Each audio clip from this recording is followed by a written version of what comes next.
다 원고 받으셨죠? 창세기 2장 17절부터 18절 말씀입니다. 선악을 알게 하는 나무 열매는 먹지 말라. 네가 먹는 날에는 반드시 죽으리라 하시니라. 여호와 하나님이 이르시되 사람이 혼자 사는 것이 좋지 아니하니 내가 그를 위하여 돕는 배필을 지으리라 하시니라. 아멘. 자, 방금 이렇게 말씀을 제가 봉독해 드렸는데요. 조금 이렇게 17절과 18절이 어울리지 않는 그런 말씀 같지 않으세요? 자, 우리가 일반적으로 성경을 보면 17절에서 나눠지고 이제 18절부터 새로운 내용이 시작되죠. 그래서 지금 방금 읽은 내용도 보면 선악을 알게 하는 나무 열매 내용과 사람이 혼자 사는 것이 좋지 않아서 돕는 배필을 짓는다는 것과 전혀 내용상으로 그렇게 논리적으로 안 맞는 것 같습니다. 그러나 제가 이렇게 두 절을 같이 잡은 것은 성경이라고 하는 것은 어디나 똑같은 말이에요. 자, 우리가 성경을 볼 때 지금 여기 성경을 신구약 66권을 보면서 문단을 나눠놓고 뭐 장별을 나눠놨죠. 원래 하나님은 그렇게 주시지 않았습니다. 인간의 후대에 편의상 그렇게 나눈 거죠. 그래서 여러분이 성경을 읽을 때 뭐 장절을 구분하고 문단을 구분하고 그렇게 보면 성경을 바르게 볼 수 없어요. 전체적인 내용으로 그렇게 봐야 그 안에 있는 복음을 바르게 우리가 깨달아 알 수 있습니다. 자, 왜냐면 여러분 지금 이제 오늘부터 볼 말씀이 18절 이하부터 25절까지 이제 우리가 이 장을 볼 텐데요. 18절 이하부터 25장까지 말씀이 무슨 말씀이죠? 여러분 그 말씀을 들으러 오실 때 최소한도 성경은 읽고 오시죠? 왜냐면 우리가 지금 나가는 내용이 뭔지도 모르고 여기 와서 이렇게 말씀을 들어오면 잘 이해를 할 수 없어요. 그리고 우리가 늘 보는 이 말씀이 그것이 표피적인 말이라고 하더라도 이 말씀을 그렇게 무시하면 안 됩니다. 이 말씀을 근거로 해서 그렇게 우리가 말씀을 보여야 되기 때문에 그렇습니다. 지금 18절 이하의 말씀이 무슨 말씀인지 여러분 아시죠?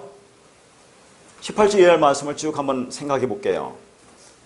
사람이 혼자 사는 것이 좋지 못해서 하나님이 돕는 배필을 만든대요. 그러고 나서 21절에 아담을 깊이 잠들게 하신 후에 아담에게서 갈빗대를 취해서 여자를 만든대요.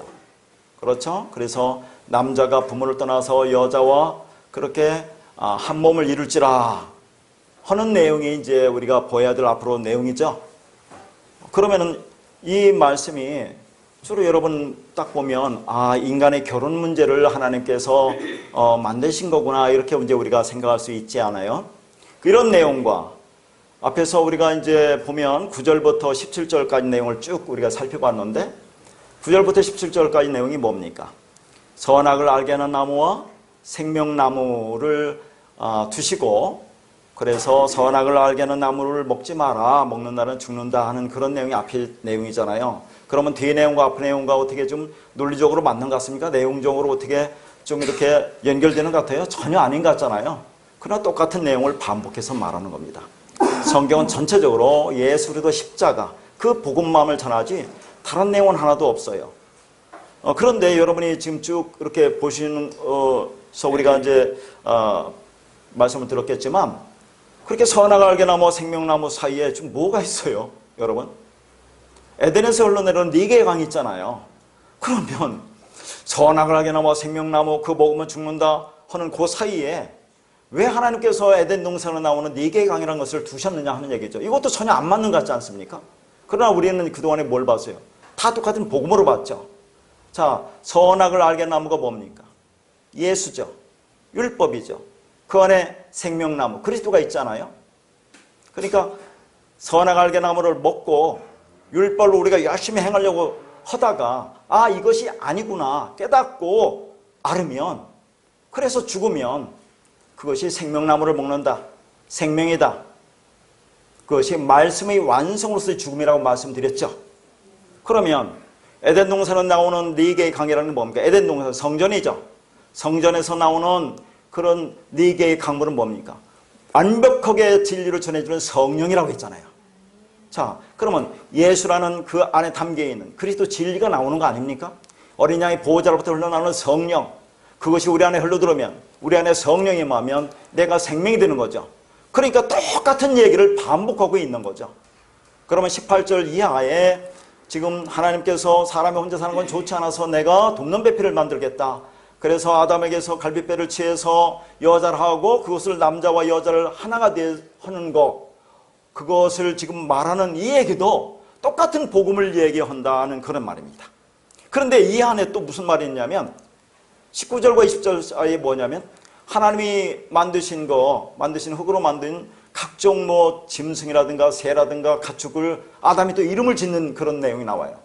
그러면 돕는 배필이 없어서 이 돕는 배필을 만들겠다는 그 사이에 아담이 하나님 만드신 그 짐승들이나 동물들, 가축들 이름을 짓는 것과 무슨 상관이 있어요? 전혀 안 어울리잖아요. 문맥이 안 맞는 것 같잖아요. 그러나 똑같은 얘기다 하는 얘기죠. 그러니까 우리는 성경을 보면서 여기서 이 말 보고 저기서 저 말 보면 안 돼요. 다 성경 속에서 예수로 십자가만을 우리는 읽어내야 한다는 얘기죠. 그러면 18절 이하에부터 이제 25절까지 여러분 보면 알겠지만 몇 번을 볼지는 모르겠어요. 얼마나 풍부한 하나님의 은혜와 진리, 즉 복음이 담겨 있는지 몰라요. 자, 이것이 인간에게 주신 하나님의 결혼제도가 아니에요. 그거 하나님이 주셔갖고 무엇다 써먹으려고 그걸 주셨겠습니까? 자, 그렇게 깊은 내용이 있다는 것을 우리가 아시면서 이제 말씀을 볼 텐데, 오늘은 바로 18절부터 이렇게 나가려고 하다가 17절에 나온 선악을 알게 하는 나무 열매를 먹는다, 이 행위, 이 문제가 아직도 충분하게 설명이 안 된 것 같아서 좀 보충적으로 설명하는데 그 서론이 지금 긴 것 같습니다. 제가 다른 우리가 오해하기 쉬운 그런 말씀이 있잖아요. 신약에 봐도 그런 말씀이 진리가 뭔지를 이렇게 살펴보도록 하겠습니다. 성경은 진리 복음만을 반복해서 말씀한다는 거 알고 있죠? 하나님께서 하신 모든 말씀은 사람이 이 세상에서 어떻게 살아가는 것이 좋은가 라고 하는 그런 교훈이라든가 삶의 지침서가 아니라는 거죠. 세상에 복을 받을 수 있는 비결을 가르쳐 준다든가 또는 저세술이라든가 하는 육체에 유익을 줄 수 있는, 그렇게 우리에게 유익을 주고 지식을 주는 그런 책이 아니라는 겁니다. 자, 이 성경 말씀은 오직 인간이 어떻게 구원을 받을 수 있는가, 어떻게 생명을 얻을 수 있는가에 대한 말씀이에요. 오직 그것밖에 없습니다. 그러면 자, 우리가 성경 이 말씀을 통해서 그렇게 우리가 구원도 받아야 되지, 생명도 얻어야 된다고 하면서도 많은 사람들은 뭐라고 생각합니까? 이 성경 속에서, 이 말씀 속에서 예수를 믿어서 내가 이 땅에서 복을 받기를 또 원하잖아요. 자, 예수 믿고 또 이 세상에서 너무보다 좀 괜찮은 나가 되기를 원하지 않습니까? 그런 사람들은 제가 이렇게 말하면 실망한다 그런 얘기죠. 그러면 성경 속에서도 이런 내용이 어디 있어요? 예수 그리스도께서 복음만을, 진리만을 전했는데 그것에 실망한 그런 내용이 대표적으로 어디에 나옵니까? 예수님께서 좀 오병이의 표적을 행하셨잖아요. 그때 수많은 사람들이 열광했습니다. 그러니까 그때 그렇게 열광하니까 하고 나서 그 많은 사람들이 예수를 쫓아와서 그를 임금 삼으려고 해요. 그러니까 예수님이 산으로 그렇게 이제 피신하시죠. 그리고 나서 나중에 요단 갈릴리 호수 갈릴리 바다를 건너서 가버나움으로 그렇게 하는데 거기까지 따라와요.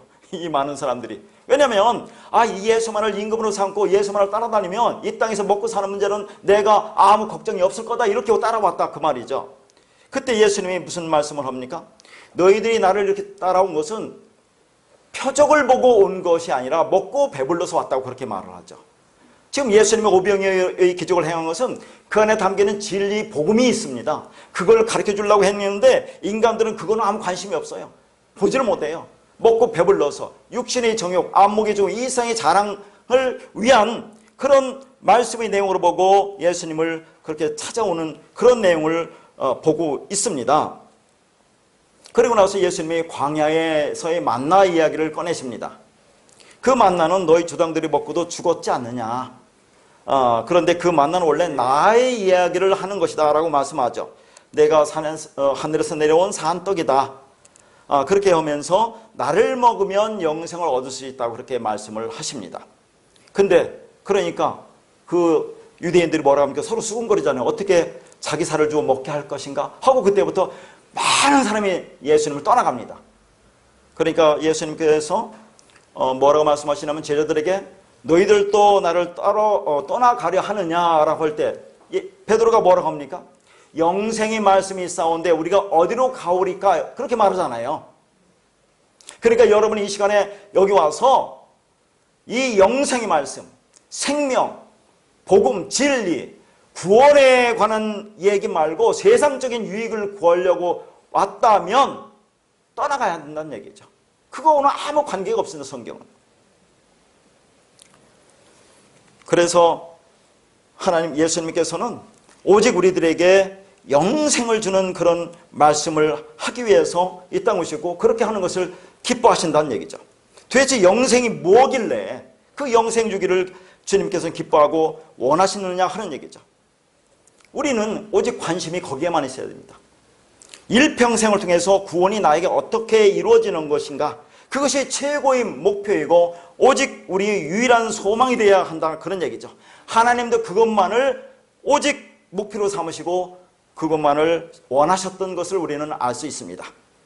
그런데 그 하나님의 마음을 모르면 말씀을 문자로만 보고 그 안에서 우리 육체적 유익을 얻으려고만 한다, 그런 얘기죠. 속담에 제사보다 잿밥에 마음이 있다는 그런 말이 있죠. 복음은 우리 육신의 유익을 위한 것이 아니고 오히려 우리 목숨을 압류합니다. 목숨을 내놓으라고 한다는 얘기죠. 우리가 매일 하는 얘기 아닙니까? 왜 그렇습니까? 우리 목숨은 가짜라는 겁니다. 그러니까 가짜니까 그거 나에게 주고 내가 진짜 생명을 너에게 주겠다, 그런 얘기죠. 바꾸자는 겁니다. 그런데 우리는 진짜 생명을 원하지 않아요. 원한다고 하면서 그에 관심이 없다, 그런 얘기입니다. 자, 그 세계, 나중에 천국과 지옥이라는 그 세계는 막연해요. 미지의 세계. 그렇기 때문에 그거 뭔가 우리는 그걸 원한다고 하면서도 거기에 그렇게 관심을 갖지 않아요. 이 땅에서, 이 세상에서 내가 어떻게 하면 잘 살 것인가, 예수 이용해서 이 성경 속에 있는 말씀을 이용해서 어떻게 하면 내가 잘 살 것인가, 거기에만 관심을 갖고 있다는 그런 얘기입니다. 그래서 성경은 계속해서 그걸 부수기 위해서 하나님과 우리가 전쟁을 하는 것을 말씀하고 있는 겁니다. 그러니까 성경은 어떤 의미에서 하나님이 인간에게 명령하신 내용이라고 할 수 있어요. 왜냐하면 신구약을 보면 하라 하지 말라라는 말이 수도 없이 나오잖아요. 그러니까 구약 성경에 보면 여러분 모세오경을 중심으로서 무엇을 하라는 말이 248가지고 하지 말라는 말이 365가지입니다. 총 613가지라는 그런 명령이 나와요. 그런데 이것을 이렇게 명령으로 보는 게 아니라 성경은 언약으로 봐야 됩니다. 그래서 구약 신약이라고 하는 거예요. 언약의 말씀으로 봐야 되죠. 그런데 우리는 언약의 말씀을 보지 않고 하나님이 이것을 하라 하지 말라는 명령으로 인간이 지켜야 할 그런 윤리 도덕적인 그런 율법으로 보기 때문에 이 땅에서 우리가 열심히 복을 받으려면 어떻게 해야 한다고 생각합니까? 그 말씀 열심히 지켜야 한다고 하잖아요. 그러니까 성경을 문자적으로 본다, 그런 얘기입니다. 그 문자 안에 담기는 의미를 배우기를 원치는 않아요. 그러니까 우리가 그동안에 쭉 말씀드렸던 선악을 알게 하는 나무 열매를 먹지 말라는 그 명령을 문자 그대로 보고 그걸 인식하고 문자 그대로 지키게 되면, 아니 그렇게 보고 그렇게 행하는 것 때문에 심판을 받습니다. 아니 그렇게 보고 그렇게 행하고 있는 것 그 자체, 그것이 하나님의 심판이라는 겁니다. 자, 오늘 이 다음 같은 말씀을 보면 하나님의 심판의 내용과 근거가 뭔지를 잘 말해주고 있어요. 인간이 하나님의 심판을 받는 이유가 뭔지 우리가 한번 이 세 성경 구절을 보고 한번 생각해 보도록 하겠습니다. 자, 로마서 3장 19절하고 20절 말씀. 우리가 알거니와 무릇 율법이 말하는 바는 율법 아래에 있는 자들에게 말하는 것이니 이는 모든 입을 막고 온 세상으로 하나님의 심판 아래에 있게 하려 함이라. 그러므로 율법의 행위로 그 앞에 의롭다 하심을 얻을 육체가 없나니 율법으로는 죄를 깨달음이라. 갈라디아서 3장 10절. 무릇 율법 행위에 속한 자들은 저주 아래에 있나니 기록된 바 누구든지 율법책에 기록된 대로 모든 일을 항상 행하지 아니한 자는 저주 아래에 있는 자라 하였습니다. 야고보서 2장 10절. 누구든지 온 율법을 지키다가 그 하나를 범하면 모두 범한 자가 되나니. 자, 제가 가끔 이렇게 드리는 말씀인데 한번 보세요. 율법 아래에 있는 자들, 뭐라고 합니까? 하나님의 심판 아래에 있는 자들이라고 하죠. 율법 행위로는 그 앞에 의롭다함을 얻을 육체가 없대요. 율법으로는 뭐라고요? 죄를 깨달을 뿐이다 라고 말하죠. 그리고 갈라디 3장 10절과 야고보서 2장 10절 보세요. 율법 행위에 속한 자들은 저주 아래에 있대요. 왜 그렇습니까? 누구든지 율법책에 기록된 대로 모든 일을 항상 행하지 않는 자는 저주 아래에 있는 자가. 그 다음에 야고보서 2장 10절. 온 율법을 지키다가 하나를 범하면 모두 범한 자가 된다, 그런 얘기죠. 아까 우리가 구약에서 613가지 명령이 나오죠. 그러면 그 중에서 612가지를 내가 지켰습니다. 그럼 하나를 지키지 않았어요. 그럼 뭐라고요? 모든 율법을 다 지키지 않았다, 그런 얘기입니다. 여러분 율법 지킬 수 있어요? 못 지켜요. 죽어 어떻게 나도. 그러니까 오늘날 이 성경 말씀을 가지고 이 율법을 지키라고 하는 것은 전부 다 가짜고 저주받는 일이라 하는 얘기죠. 똑바로 알아들으셔야 돼요. 성경이 분명히 있지 않습니까? 그러니까 하나님이 요구하는 율법 지킴의 수준은 항상 천부입니다. 이거 어떻게 할 거예요? 못 지킵니다. 우리는. 그러면 율법을 내줬어요. 율법을 통해서 인간이 어떤 존재인지 깨달아 알아라. 죄를 깨달아 알으라고 준 거예요. 율법은. 그걸 무시하라는 말은 아니잖아요. 그래도. 그래서 율법 아래 있는 자들은 저주받은 자라고 표현을 하는 겁니다. 그 말은 율법이라는 것이 인간은 하나님의 은혜가 없으면 저주받은 상태라는 것을 알려주는 역할로 인간들에게 주어진 것임을 뜻하는 거죠. 그래서 성경이 성도를 가리켜 율법에 대하여 죽은 자라고 부르는 것입니다. 그러니까 하나님이 율법을 주신 이유는 모든 자들이 다 죽어있는 자들임을 알게 하기 위해서라는 거죠. 그러니까 율법의 목적은 너는 이런 존재라는 것을 가르침으로 인간들 안에서 자기 사랑, 자기애, 자기 위를 뽑아내는 것이지 잘 지켜서 나는 과연 사랑받을 자격이 있다라고 하며 자기 위를 자랑하며 자기애를 더욱 공고히 하도록 하기 위해서 주어진 것이 아니란 얘기입니다. 그러니까 잘 지켜서 훌륭하고 멋지게 성숙된 나를 칭찬하고 자신에게 박수 쳐주도록 주어진 것이 율법이 아니라 자신은 스스로 힘으로 하나님이 요구하시는 수준으로 율법을 지켜낼 수 없는 존재임을 깨닫고 그 지긋지긋한 자기 사랑에서 벗어나서 오직 하나님의 은혜 안에 거하도록 주어진 것이 율법이라는 그런 말이죠. 따라서 그 지고지순한 살아있는 하나님의 법을 그렇게 악하고 악한 그리고 보잘것없는 인간이 지켜보겠다고 나서는 것 자체가 법의 파괴이며 법에 대한 모독이며 조작인 것입니다. 그 자체가 죄라는 거죠. 악한 인간이 선한 법을 지킬 수 없다는 거지 않습니까? 그래서 그 법을 지킨다고 하는 그 바리새인들이 뭐라고 욕을 얻어먹습니까? 독사이 새끼들이라고 욕을 얻어먹는 거예요.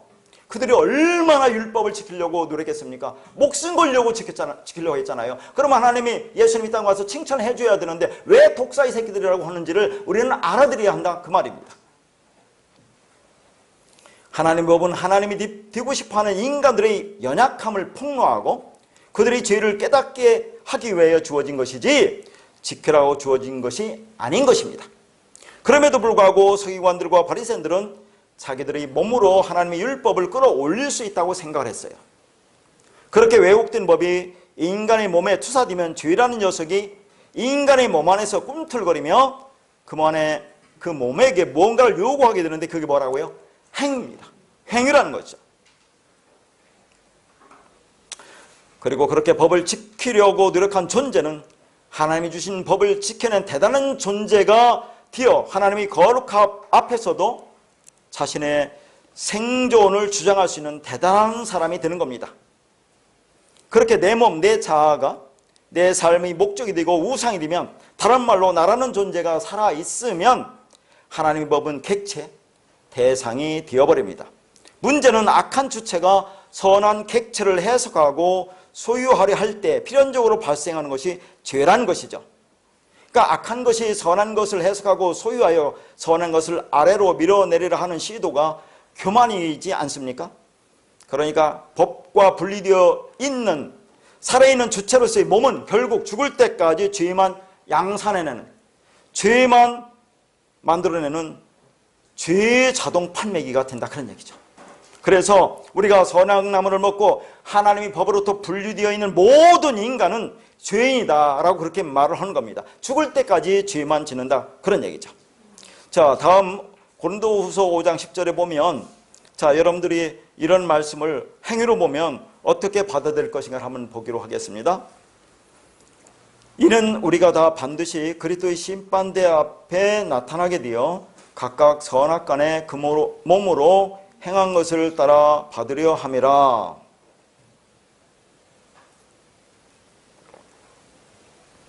자, 거기 보니까 선악간에 그 몸으로 행한 것을 따라 하나님의 심판대 앞에서 그것이 나타나게 되어서 그것으로 심판한다, 그런 얘기죠.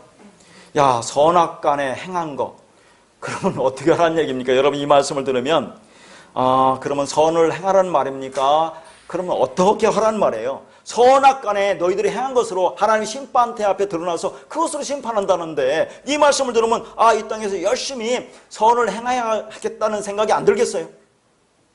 자, 선이라는 것은 일반적으로 또 뭐라고 생각합니까? 좋은 일, 착한 일이라고 생각하지 않겠어요? 그러니까 모든 종교가 그것을 위해서 얼마나 열심히 가르치고 또 그걸 행하려고 노력을 합니까? 이렇게 성경에도 나와 있으니까. 다시 한번 말씀드리지만 성경은 절대로 권선징악의 도덕책이 아닙니다. 성경은 하나님의 선한 일을 칭찬하는, 찬송하는 책이지 성도의 선한 일을 독려하는 책이 아니란 말이에요. 기독교 신앙의 현실성은 성도가 이 사회에서 유익한 존재로 사는 것이 아니라 하늘의 백성은 이 세상과 섞여질 수 없는 존재이구나를 에서 찾아져야 하는 겁니다. 그러면 말하겠죠.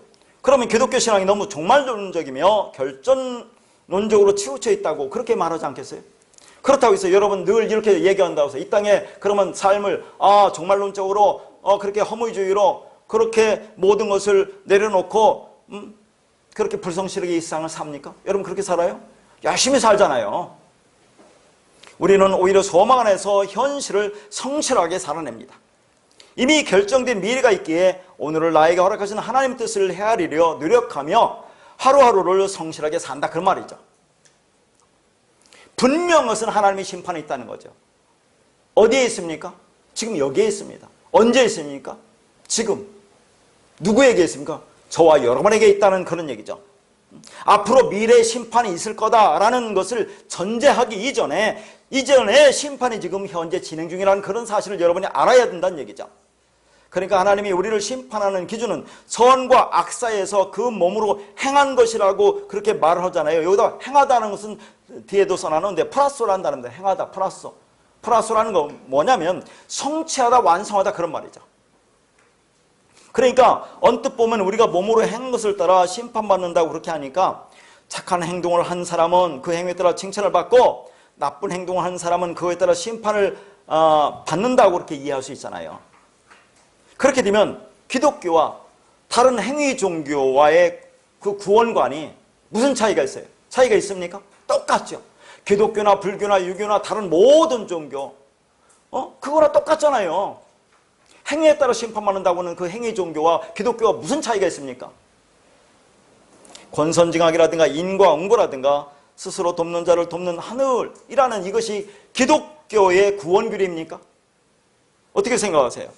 인과응보가 뭐예요? 인과응보가 과거에 행한 일로 인해서 지금 심판받는다, 그런 얘기 아닙니까?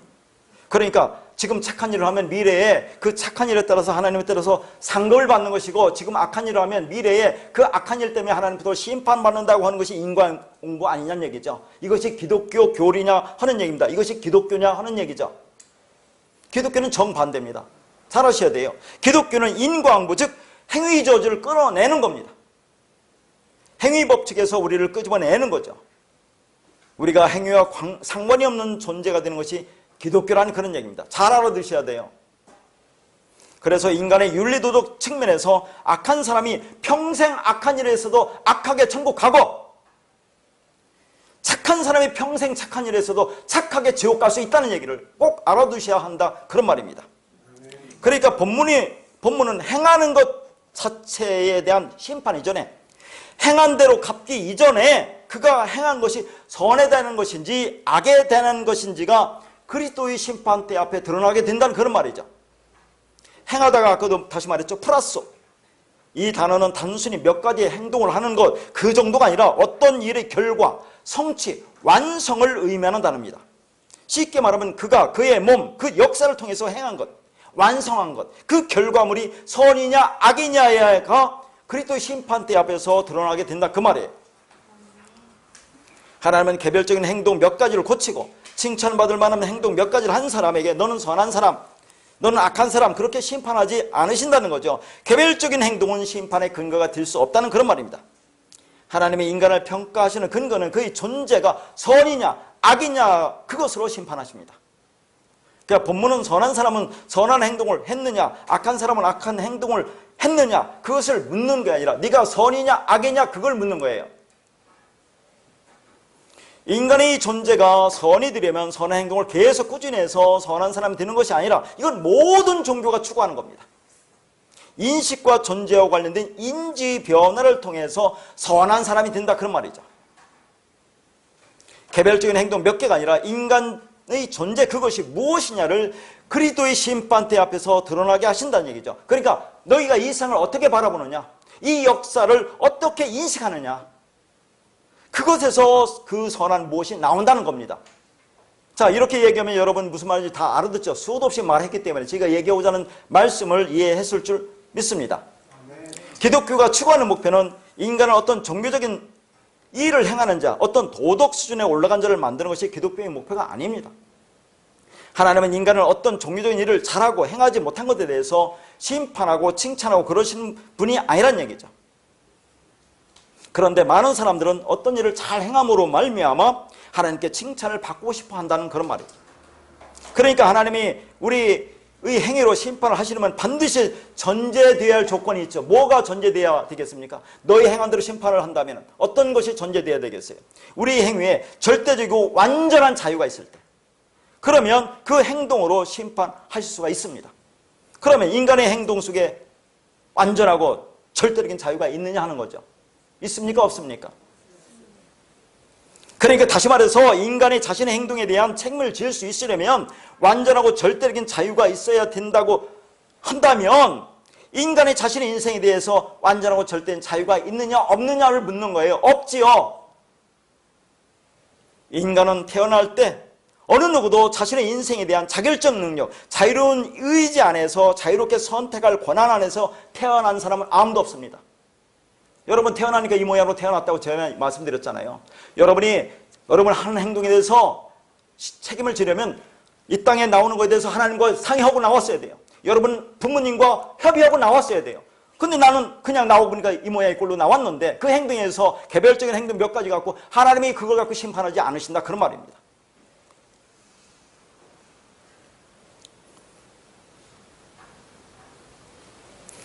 자, 그러니까 우리가 한 행동이 정말 하나님께 칭찬을 받거나 심판을 받으려면 우리 모든 행동에 완벽하고 자유롭게 선택할 수 있는 자유의지를 가지고 있어야 합니다. 그러나 인간은 그렇게 살 수가 없죠.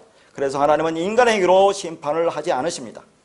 그러니까 심판하지 않는다는 게 아니라 개별적인 행동으로 심판하지 않는다는 얘기죠. 그런데 오늘날 기독교가 그 하나님을 자기들이 마음대로 형성해냈고 인간의 행위에 따라 상 주고 벌 주는 그런 모양으로 만들어 놓고 그 아래서 벌벌 떨게 만들어 놓죠. 뭡니까 그게? 조폭이에요, 조폭. 하나님을 조폭으로 만들어 놓고 겁을 주고 있다, 그런 얘기죠. 우리는 우리 자신의 인생에 대한 진정한 자유의지가 없습니다. 그래서 하나님은 인간이 이 땅에서 행한 일로, 그 행위로 심판하시는 분이 아니란 얘기죠. 그러니까 인간의 행위로 심판한다고 말을 하고 오늘 또 복음을 전하는 사람은 전부 다 복음이 뭔지도 아무것도 모르는 가짜들이에요. 가짜들. 여러분 스스로 생각해 보세요. 여러분이 이 말씀을 열심히 지키면 행할 수 있어요? 아니, 겉으로는 그럴 수 있다고 하더라도 그 여러분 마음속에 갖고 있는 그 마음을 여러분 마음 스스로가 제어하고 통제할 수 있어요? 없어요. 그것이 안 된다는 것을 깨달으라는 겁니다. 그러면 뒤에서 말씀드리겠지만, 그러면 우리 행동에 제약을 받지 않는다면 아무렇게나 살아도 되겠네, 그런 말이 또 나온다니까요. 진리 안에서 자유입니다. 진리 안에서 자유. 깨달은 진리 안에서 자유. 진리 안에서 깨달은 자가 아무렇게 행동할 수가 없다는 얘기죠. 어떤 사람이 예수를 믿지 않습니다. 그러면 그가 스스로 예수를 믿지 않기로 선택하고 결정했느냐 하는 얘기를 예전에 고린도후서 4장 4절 갖고 말씀드렸는데, 이제는 구약으로 한번 가보겠어요. 구약의 이사야 44장 18절을 한번 보도록 합니다. 그들이 알지도 못하고 깨닫지도 못하면 그들이 눈이 가려서 보지 못하며 그들의 마음이 어두워져서 깨닫지 못함이라. 자, 하나님을 알지 못하고 진리를 깨닫지 못하고 하는 것은 그들이 눈이 가려서 보지 못하고 그들이 마음이 어두워져서 깨닫지 못한다고 하죠. 자, 이게 무슨 말이에요? 뭐에 의해서 눈이 가려지고 그들의 마음이 어두워지는 겁니까? 뭐가? 자, 어떤 거대한 힘에 의해서 억압당하고 있다라고 이렇게 말하면 또 우리는 그렇게 생각하잖아요. 이 세상에 영적 전쟁이 일어나고 있구나. 우리는 그래서 예전에 늘 그런 기도를 하지 않았습니까? 영적 전쟁의 기도. 그럼 영적 전쟁이 뭡니까? 우리가 쉽게 말하면 마귀 사탄과의 싸움이라고 하죠. 그럼 마귀 사탄이 뭐라고 했어요? 영적 전쟁이 뭡니까? 영이 뭐라고 했습니까? 말싸움. 마귀 사탄, 거짓말 가진 자, 비진리 가진 자, 이 사람 뿔 달린 사람을 생각하기 전에 마귀 사탄이라고 하는, 사타나스라고 하는 것은 거짓말하는 자, 대적자, 비진리 가진 자, 율법 가진 자, 그런 자, 그것을 마귀 사탄이라고 한다니까. 우리가 예전에 영적 전쟁에서 하는 것은 결국 말싸움이었어요. 말. 너가 어떤 말을 가지고 있느냐, 네가 진리를 갖고 있느냐, 비진리를 갖고 있느냐, 이 말씀, 이 성경책을 표표적인 말씀으로 그걸 보고 행하려고 하느냐, 아니면 이 안에 담기는 하나님이 그 마음을 깨달아 알려고 하느냐, 그 싸움이라니까요, 결국은. 그러니까 우리는 엉뚱한 기도를 하고 있었다는 그런 얘기입니다. 그러니까 이 세상 사람들이 물론 하나님이 택하다 택하지 않는다 그런 얘기, 자꾸 우리 이제 예정론이라는 걸 얘기하면 자꾸 여기에 빠져가지고 하나님 장세는 모든 게 예정되어 있기 때문에 이렇게 자꾸 생각할 수 있어서 가급적 예정론이라는 걸 좀 뺐으면 좋겠어요. 예정론이라는 것은 장세는 우리가 어떤 그 예정 안에 있었다는 것도 말하지만 이 땅에서 우리가 하나님 나라 가는 모든 과정이 예정됐다는 거예요. 모든 과정이. 여러분 스스로 지금 살펴보세요. 내가 하나님의 예정 가운데 지금 잘 가고 있나 안 가고 있나? 그러면 막 살 수 있겠어요? 그런 걸 보라는 얘기죠. 예정론이니까 나는 장세는 하나님께서 다 모든 것이 나를 구원하기로 예정했고 나는 그렇게 완성됐어. 그렇게 자꾸 생각하니까 아무것도 안 올라온다니까. 예정이라는 가장 중요한 것은 택했다는 그런 예정도 있지만 그 택한 자가 이 역사 속에서 어떻게 완성의 길로 가고 있나를 하나님께서 이끌어간다는 것을 예정한다는 그런 말입니다. 그러니까 그들은 지금 악한 말로, 거짓말로, 비진리가 사람을 억어하고 있어요. 억어하고. 그래서 예전에 고린도후서 4장 4절에는 뭐라고 했습니까? 이상신이 악한 말로 그 마음을 혼미하게 해서 사람을 가두기 때문에 그것을 깨닫지 못한다고 말씀드렸죠. 그렇게 이 땅에 사는 사람들은 이상이 거짓말, 율법 안에 갇혀 있는 겁니다. 그래서 이렇게 말씀을 전하는 것은 사람이 본질이 악한 말에 갇혀 있어요. 그렇기 때문에 그 악한 말에서 해방시키는 겁니다. 그래서 어떠한 죄인이라도, 아무리 흉악한 죄인이라도 그 악한 말, 비진리에서 선한 말로 진리로 바뀌면 사는 거예요. 그런데 현대의 대중적인 기독교는 이 진리라는 목마름을 종교적인 형식으로 대체함으로 대중들을 지옥으로 인도하고 있다, 그런 얘기입니다. 오늘날 개신교가 범하고 있는 가장 큰 죄가 뭡니까? 가장 잘못된 것이 뭐예요? 사람들을 종교적인 행위로 그들을 포장하고 정당화시키고 있다는 그런 얘기입니다. 즉 주일 예배 참석하는 거, 이렇게 하면 그렇게 그것으로 너희는 구원받을 수 있다는 그런 것 자체로 만족하는 그런 사람들을, 그걸 뭐라고 해요? 종교행위라고 한다는 얘기죠. 종교행위. 하나님을 아는 지식을, 하나님을 알아야 한다는 당위를 종교행위로 바꿔놓는다니까요. 그러한 종교행위는 우리 안에 있는 하나님을 알아야 한다는 지적인 욕망을 감퇴시키고 가리고 있습니다. 그게 죄란 얘기죠. 내가 하나님에 대해서 무지하구나, 그러니 내가 하나님을 알아야겠다는 필요성을 느끼지 못하고 있으며 거기에다가 행위를 조장하잖아요. 그러니까 거기서 빠져나오지 못하게 하고 있는가 하다, 그런 말입니다. 자, 호세아서 4장 1절과 6절 말씀.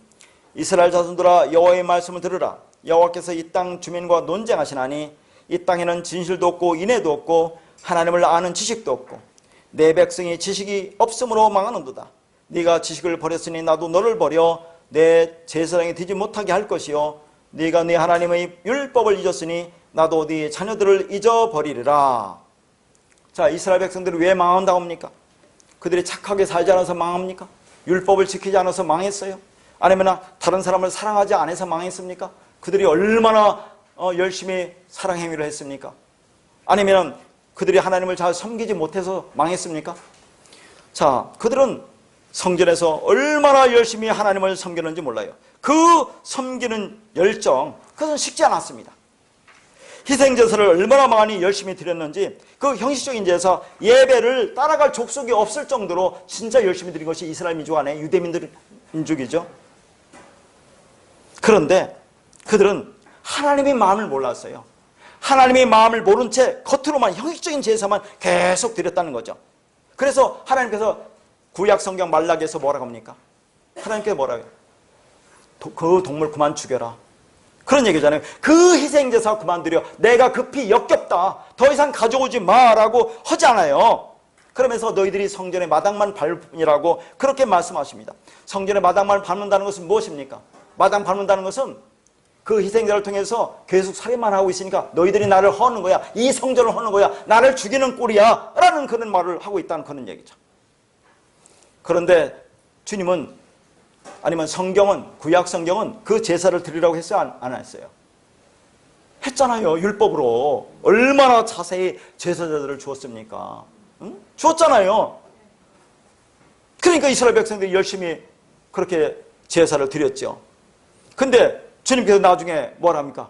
나 그거 허라고 한 게 아니라고 또 그렇게 말씀을 한다니까요. 그러면 여러분 어느 장단에 춤을 출 겁니까? 하나님이 한 입으로 두 말을 하셨다는 그런 얘기 아니겠어요? 그러면 이 말이 뭐예요?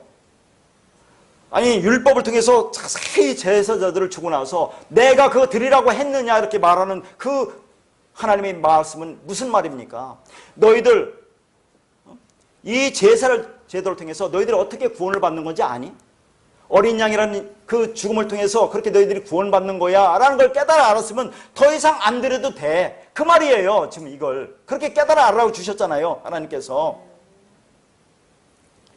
그렇게 희생제사 그 율법을 통해서 예수님이, 하나님이 너희에게 진짜 명령한 이유, 그것을 알아먹고 그것을 마음에 간직하면 그게 영생이야 라고 하는 거예요. 그걸 마음에 간직하라고 하죠. 지키라는 것이 뭐라고 했습니까? 지키라는 거, 샤마로 히브리어, 헬라어로 테레오, 마음에 간직하라. 영어만 봐도 알아요. 킵, 뭘 지킬 겁니까? 마음에 품고 간직하라. 나는 그런 존재야, 하나님의 은혜가 없으면 살 수 없는 존재야 라는 것을 마음으로 품고 간직하면 그게 영생이라는 그런 말씀이에요. 그런데 이들은 그걸 깨닫지 못하고 거기에는 관심도 없고 계속 형식적인 제사에만 관심이 있었던 거죠. 그렇게 그걸 계속 했기 때문에 멸망한 겁니다. 그것을 우리에게도 적용하면 우리를 또 그 하나님의 말씀을 진짜 그 속도는 알지 못하고 계속 오늘 또 예배만 드리고 있잖아요. 하나님이 그 말씀 속에 무엇을 말하고 있는지 모르고 그렇게 예배드리고 헌신하고 충성하고 헌금하고 11조 드리고 물질 드리는 모든 종교행위가 뭐라고 하니까 그것이 하나님을 대적하는 거야. 얼마나 무시무시한 얘기예요. 그게 하나님을 대적한다고 하는데 그게 사탄이야. 그래서 그게 망하는 거라고 말한다는 얘기죠. 제가 앞부분에서 서두에서 이 세상에 잘 사는 것을 성경에서 배우는 것이 아니라고 말씀드렸죠. 그런데 진짜는 그게 맞는 거예요. 무슨 말을 또 이렇게 하려고 하는 거지? 그렇게 생각할 텐데, 우리가 하나님의 말씀을, 이 율법을 진리로 깨달아 알으면, 그걸 잘 깨달아 알았다면 그때부터는 내 삶을 주님께 책임져 주신다, 그런 얘기죠. 그리고 그분이 인도하는 대로 내가 끌려가게 되어 있습니다. 거기 어디든 기쁨으로 따라가게 되어 있다는 그런 얘기죠. 하나님이 그걸 주시겠다는 거예요. 그걸 잘 알아두셔야죠. 이 진리만을 깨달으면 무슨 근심 걱정이 있겠느냐 하는 얘기죠. 그 기쁨, 그 평강, 그 에이레네, 그 샬롬, 그 평강은 어디서 옵니까? 아리아 면장, 진리를 아는 데서 오는 겁니다. 평강이라고 하는 것은. 그런데 세속적인 평강은 내가 원하는 것이 이루어지면 그게 평강입니다. 그렇지요, 여러분? 그런데 성경적인 평강은 진리가 내 안에 들어와서 그 내가 진리가 되어져야만이 에이레네 참된 평강을 누릴 수가 있다는 얘기예요. 진리가 뭡니까? 헬라어로 알레테이아죠. 평강이 뭡니까? 에이레네죠. 그럼 이 평강이라는 것은 어디서 나온지 아세요? 이 진리에서 나왔습니다. 알레테이아라는 이 진리에서 평강이 나왔어요. 에이레네가. 그러면 진리를 알지 못하면 평강을 알 수가 없어요. 깨달을 수가 없습니다. 진리가 너희를 자유케 한다고 했을 때 그 진리가 평강이에요. 그래서 우리는 평강을 원한다고 하는데 그 평강은 진짜 복음을 알아야 됩니다. 그래서 질병 가운데서도 가난 가운데서도 그 평강은 있을 수 있는 거죠. 그런데 모든 것이 풍족하고 건강해도 그 진리에서 나오는 평강이 없으면 그것은 진정한 평강이 없는 겁니다. 그렇게 되면 내가 진정한 평강을 누리려면 어떻게 한다는 거예요? 결론적으로 해서 내가 가지고 있는 모든 것이 죽어야 된다는 얘기예요. 또 얘기를 하는 겁니다. 뭐예요? 율법이 죽어야 돼요. 내 육적 자가 죽어야 돼요. 선악 판단의 기준이 죽어야 돼요. 나의 모든 정욕과 탐심이 십자가에 못 박혀 죽어야 됩니다. 그럴 때 진정한 평강이 있는 거예요. 그게 진리를 깨달아 아는 거라니까요. 그럴 때부터 하나님께서 정말 하나님의 생명이 역사를 우리한테 하시는 겁니다. 그런데 말씀을 듣고 이제 이게 내가 무슨 뜻인지 알았어. 맨날 그 말이 그 말이지. 그렇게 알았다고 하고 이제는 내 자유를 누리겠다고 이렇게 말을 하잖아요. 그러니까 막 살아도 되겠다라고 하는 사람은 어디에 걸려 넘어지는 겁니까? 고린도전서 10장 12절 보면 뭐라 합니까? 선줄로 생각한 자는 넘어지기가 조심하라. 그걸 깨달아 알으세요. 여러분이 일생 동안의 예정이라는 것은 그 가는 과정이 하나님의 예정 가운데 있다는 것을 알으셔야 돼요. 자, 무슨 말씀을 듣고 나는 다 깨달아 알았어. 이제는 막 살아도 돼. 나는 행동과 아무 관계없다며. 행동과 관계없으니 내 행동에 그러면 그것이 구원이냐 천국이냐 지옥이냐 그 심판과 아무 관계도 없다면 그러면 나는 마음대로 살아도 되겠네. 그렇게 나온다니까요. 그렇게 나올 거 아닙니까? 그 말이 아니라 진리 안에서 자유, 진리가 나를 이끌어가는 자유, 그걸 얘기하는 거죠. 그거.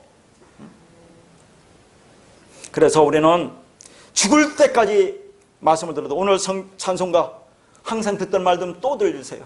항상 듣던 말 좀 또 들려주세요. 평생에 듣던 말 좀 들려주세요. 죽을 때까지 이 말씀을 드려야 된다니까요.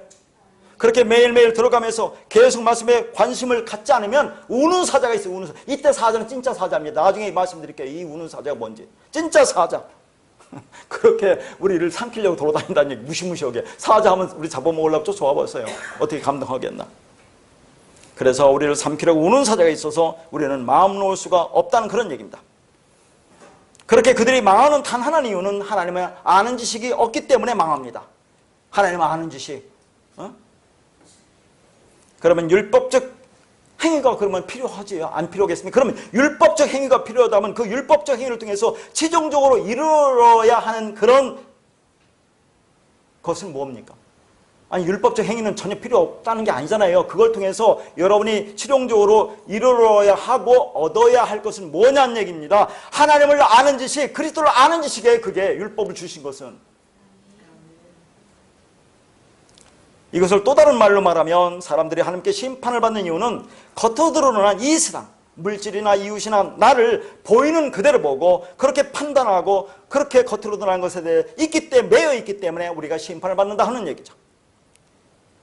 그러니까 하나님의 심판이 어떻게 나타나고 있어요? 또 다른 얘기는 이 세상을 보이는 그대로 보고 보이는 그대로 행하기 때문에 그렇습니다. 이 세상 사람들이 심판을 받고 있어요? 없어요? 지금 받고 있어요. 지금 받고 있다는 거죠. 나중에 하나님을 믿지 않아서 무시무시한 불구덩이 뜨거운 지옥불에 떨어지는 거 그게 심판이 아니에요. 그게 심판이 없다는 게 아니라 그렇게 세상을 껍데기로만 보는 자를 맹인이라고 하는 거죠. 그럼 그 자체가 하나님의 심판입니다. 그래서 그들은 복음의 광채를 보지 못하고 사탄의 권세 아래 갇혀 있어서 눈이 멀고 귀가 막혀 있잖아요. 눈이 가려져 있잖아요. 그로 인하여 마음이 어두워져 있는 겁니다. 이렇게 스스로 어두움 속에 갇혀 있는 것 자체가 하나님의 심판이다, 그런 얘기죠. 그런데 여러분이 그것을 심판을 보지 못하면 여러분이 심판받고 있는 거다, 그런 얘기입니다. 자, 우리가 성경을 보면서 그래서 신약에 보면 잘 속는 게 있어요. 행위 문제에 대해서 얼마나 잘 속는지 몰라요. 서신서에 공통적으로 나타나는 것이 뭡니까?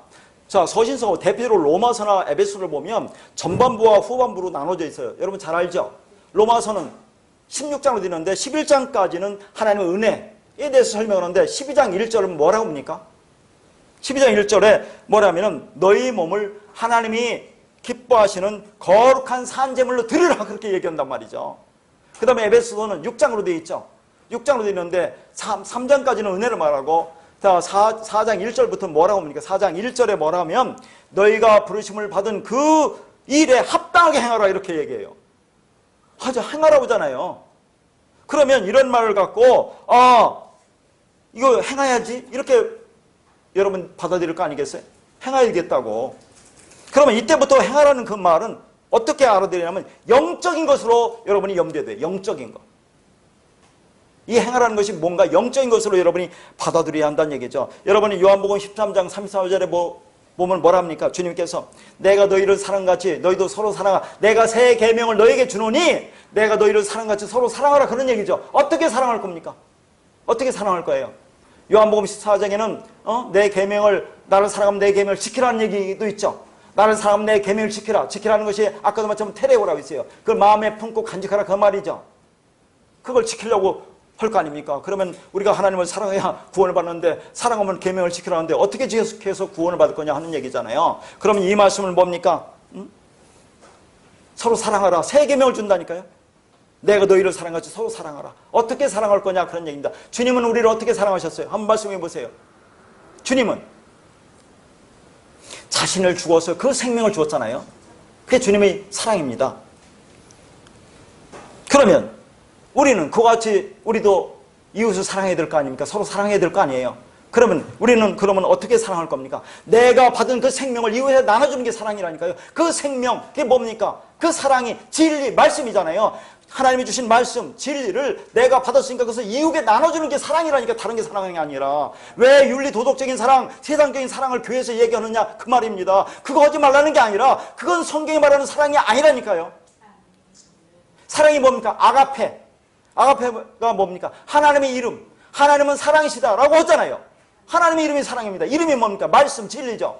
하나님은 말씀, 진리, 그 사랑, 그 진리. 내가 너 죽어서 너희들에게 주었지. 그럼 너희들도 그렇게 사랑해. 그 진리 이웃에 넘겨줘. 왜 안 넘겨주느냐? 그렇게 얘기하면 또 전도를 한다. 그런 말을 하지 마시고 그게 사랑하라, 그 말입니다. 쉽게 말해서 하나님 진리를 넘겨주는 것이 이웃사랑인데 그걸 인간적인 행위로 사랑으로 보는 것은 참으로 안타까운 일이잖아요. 오늘날 교회가 전부 다 그렇습니다. 사랑 얘기해 보세요. 그 사랑 해야 된다고 얘기하죠. 기가 막히고 눈이 가렸으니까 진리를 전해준다는 것이 무슨 말인지를 모르는 거예요. 자, 요한복음 5장 25절 보면 진실로 진실로 너에게 이르노니 죽은 자들이 하나님의 아들의 음성을 들을 때가 오나니 곧 잇따라 듣는 자는 살아나리라. 자, 하나님의 아들의 음성을 듣는데요. 그래서 예전에 기도하면서 또는 큐티하면서 묵상하면서 스쳐가는 말이 오면 하나님이 나에게 음성 들렸다, 그렇게 얘기하지 않습니까? 그걸 붙들고 얼마나 그 말씀대로 살려고 또 뭐 한다든가 그거 가지고 뭐 기쁨을 얻는다, 그렇게 했잖아요.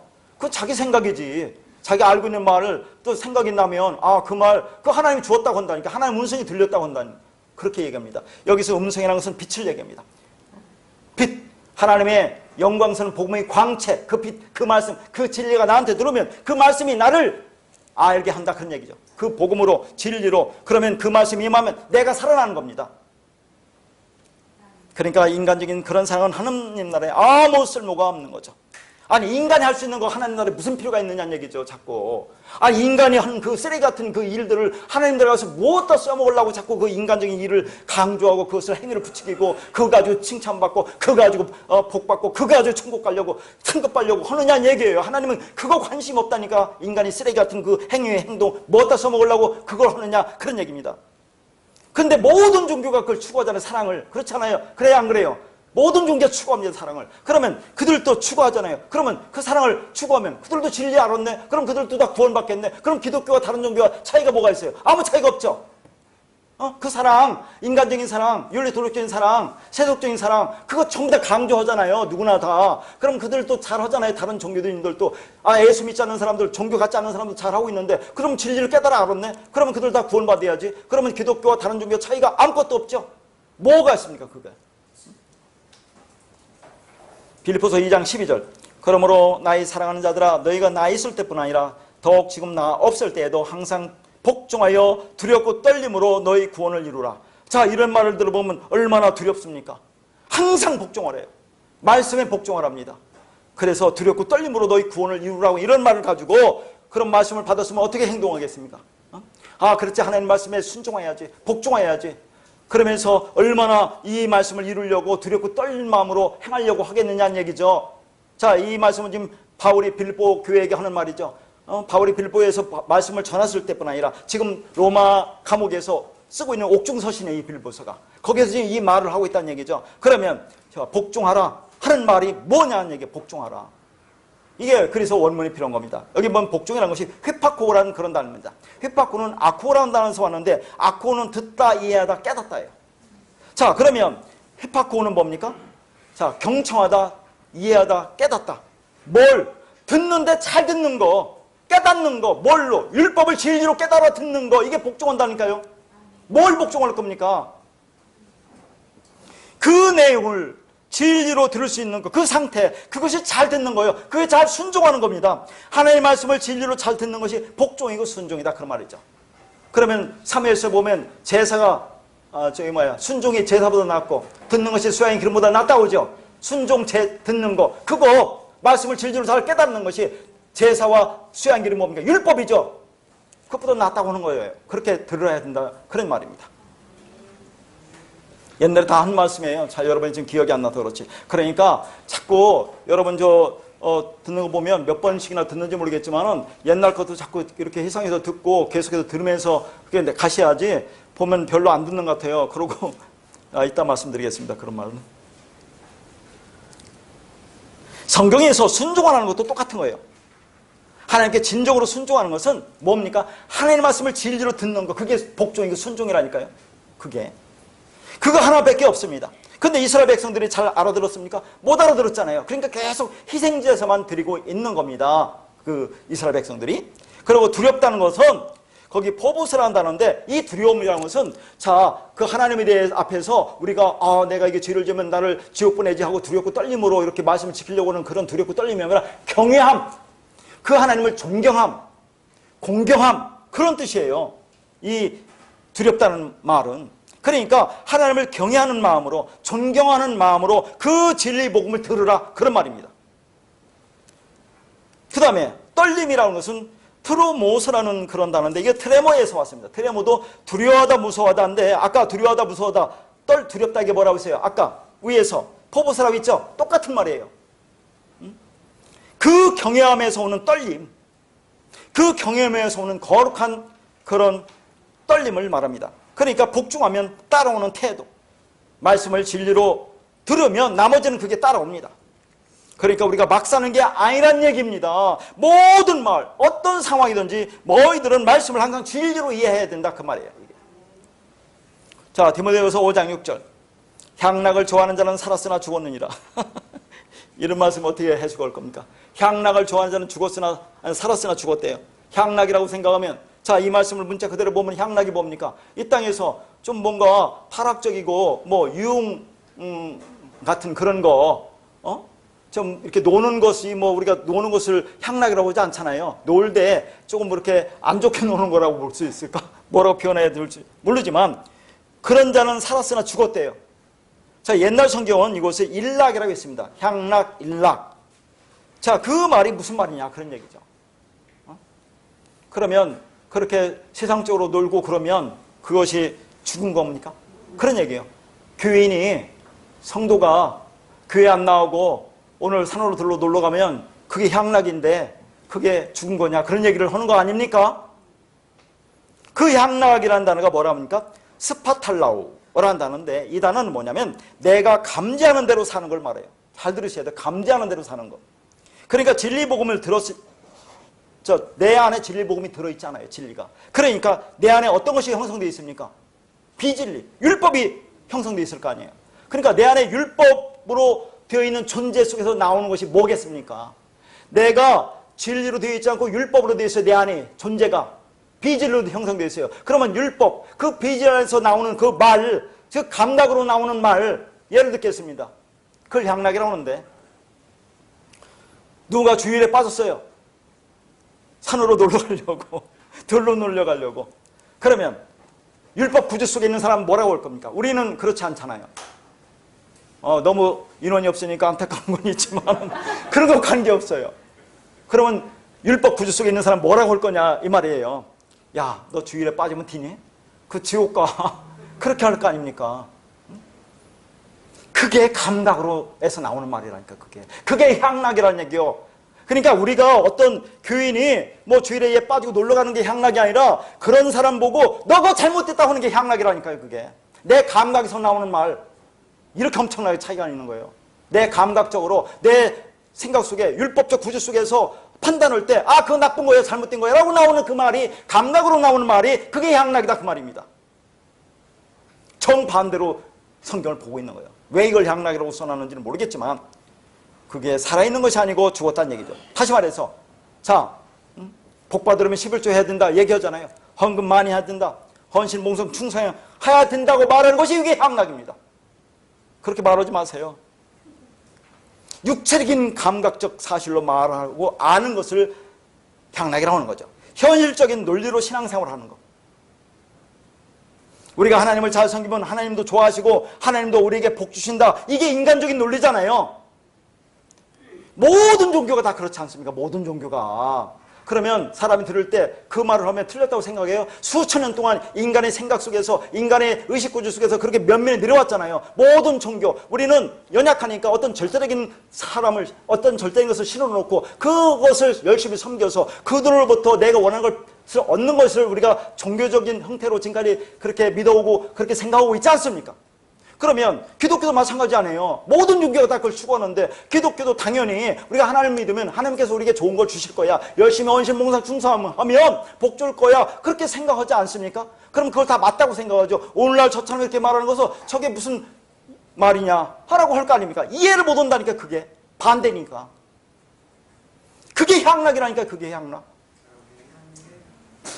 현실적인 사람, 말씀을 진리로 보지 못하고 율법, 문자로만 이해하는 사람, 인간의 눈을 보면 믿음이 좋고 착하다, 선하다라고 판단할 수 있죠. 그런데 성경은 그렇게 믿음이 좋아 보이고 신앙생활 잘 해 보이는 것이 오히려 향락일 수 있다고 말하고 있다 하는 얘기입니다. 인간의 눈을 보면 살아있지만 하나님 눈을 보면 죽어있는 건데 그것을 어떻게 분별할 수 있습니까? 요한일서 4장 6절. 우리는 하나님께 속하였으니 하나님을 아는 자는 우리 말을 듣고 하나님께 속하지 아니한 자는 우리 말을 듣지 아니하나니 진리 영과 미우 영을 이로써 아느니라. 자, 여기서 우리 말이 뭐겠어요? 하나님 말, 진리, 성령, 성경이겠죠? 자, 여기서 말을 듣다가 아까 아쿠라는 얘기죠. 아쿠, 이해하다, 깨닫다. 그러니까 이 말은 뭡니까? 하나님 말, 성경 말씀을 진리로 잘 깨닫고 이해하는 거. 이게 하나님 말씀을 잘 듣는다 그런 얘기죠. 우리 말을 잘 듣는다 그 말이죠. 진리로 깨닫는 거. 무슨 말인지 알겠어요?